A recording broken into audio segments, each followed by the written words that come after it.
আজকে এই অনুষ্ঠিত হলো কার? ওলি আল্লাহ। ওলি আল্লাহ আল্লাহর বন্ধু বলে সুবহানাল্লাহ।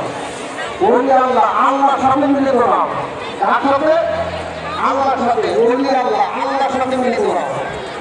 ওলি আল্লাহ বাংলাদেশ শহীদ গাজী বন্ধু সবাই বাংলাদেশ রহম করো আল্লাহ, রহম করো আল্লাহ।